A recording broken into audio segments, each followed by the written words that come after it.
Hello and welcome to my YouTube channel. If you're regular here, you know by now I review many photographic, audio and video related products. Well, today we're taking a look at a lens that I purchased for my Fuji system. I actually purchased it to use with my Fuji X-S10, but it'll be quite happy on my Fuji X-T200 and well, that's it, that's what I've got at the moment is the X-T200 and the oh no, I've got another Fuji X-A7 or 5 somewhere. But I actually purchased it to use with the X-S10 mainly because this camera, which is here, has got in-body image stabilization where the lens hasn't, and I'll tell you which lens it is in just a sec. So it's the Fuji X-S10 I purchased it for, you know, articulating screen, 4K video, etc, etc. But what I wanted was a wide aperture nifty 50, and the reason why I say wide aperture because I want to use it for video in the studio here, and I like to throw the background out of focus. So for example, I'm using my Canon EOS R at the moment with a Canon nifty 50 fitted to it, and you can see the bokeh in the background. It's quite pleasant, you know. Although the wide shot is being filmed on my Sony A6600, there's not so much bokeh on that because it's an F4 lens. And I looked at various lenses. I obviously looked at the Fuji lens because that will produce the highest quality, but it's like 430, 450 quid, not particularly expensive, but I didn't really want to pay that. So I went for a Chinese one. I went for Viltrox, which is this lens here. And you wouldn't actually know that it's Chinese. I don't like the gold lettering on it, that's a bit tacky. But other than that, it's a nicely made lens, a good solid metal lens hood. That fits on there quite nicely. In fact, it fits on a very nice, good solid fit. Much better than a lot of the more expensive you know, lenses you buy. Certainly better than some of the Sigma lenses, etc. So as for the Viltrox, it's 33mm, but on APS-C it's a nifty 50. So that's the Viltrox nifty 50.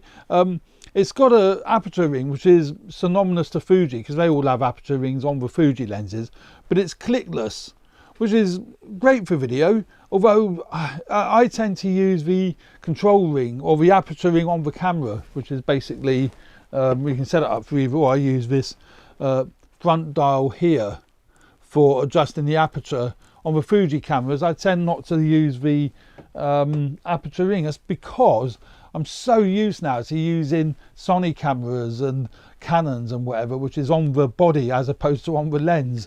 But hey ho, you can set it to auto, so you use the body and it's just on the front here. But it is a clickless aperture ring, a nice lovely focus ring. I don't use manual focus, so I don't really know how good the manual focus is on here. I suspect it'd be fine. It is a fly-by-wire, so you know, the camera is controlling the focus as opposed to the lens to some extent. But it's nicely made, metal construction, a nice lens, you know, and the results are great. I'm actually chuffed to bits with the results. It's an f1.4 at its widest, so as with all f1.4 lenses, depth of field is very, very shallow, and that can be fun and that can be a nuisance. It's only a nuisance if you don't turn the aperture down, you know, but if you're shooting wide open, just be careful of your, you know, focus point. It's got to be really accurate. I took these snaps the last day or so, one of our little moggies, you know, little Molly, and you know, sharpness is fine. But you do see, you have to be careful that you get, like, one eye will be in focus and the other eye won't be. But you know, great lens. See, look, this left eye, nice and sharp. I mean, YouTube isn't going to do justice to the quality of this lens, but that is, you know, it's got a softness to it though, that I like. It isn't like an artificial video sharpness. It's very difficult to explain what I mean, but it's got that film character that is sharp, but it's not overly sharp and looks digital, and I like that. I personally really like that, particularly if you're doing portraits. And you know, the bokeh is really good, so you know, again, nice sharpness with a softness to it. Strange way of describing it, I know. So there's a classic example with any 1.4 lens.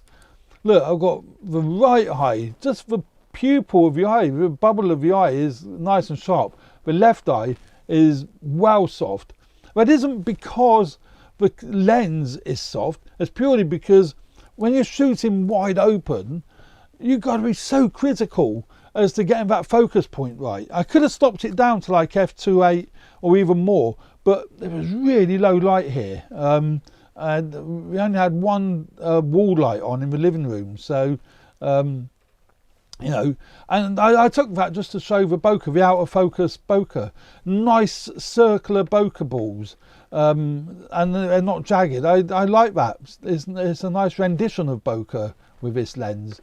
Again, just taken indoors, you can see there that is nice and sharp, but the bokeh balls on the lights is, you know, it's quite nice. It's very good.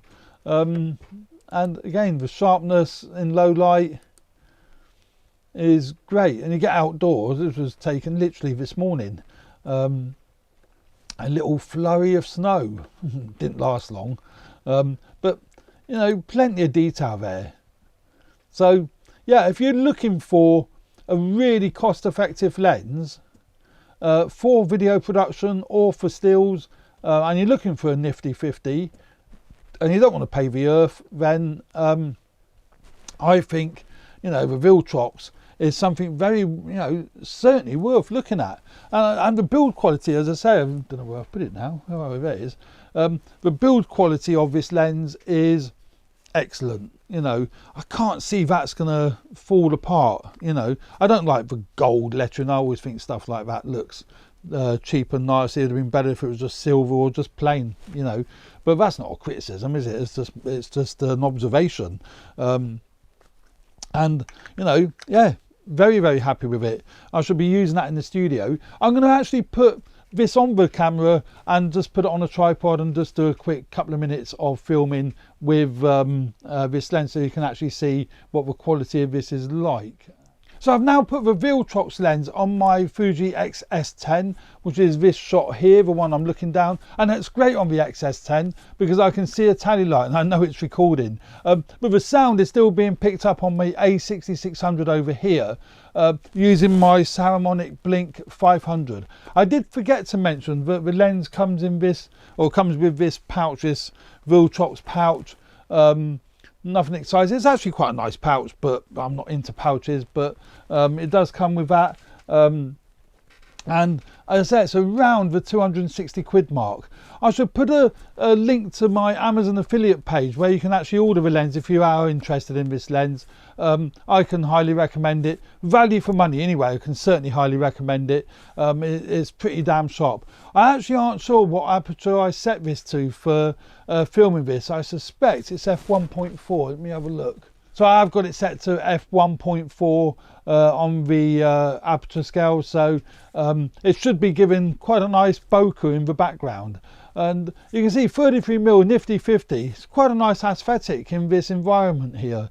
I've not gone to any lengths of setting this up and setting the lighting up. I've literally dumped it on the tripod, and I'm still filming a really wide shot on my little Sony A5100 over there. I've got the SX10, Fuji X-S10, XS10, that's it, doing the shot with the Viltrox lens, and I've got the A6600 over there, just getting nerves. It's a very similar shot actually to the XS10, yeah, and I can come in closer obviously and get a tighter shot.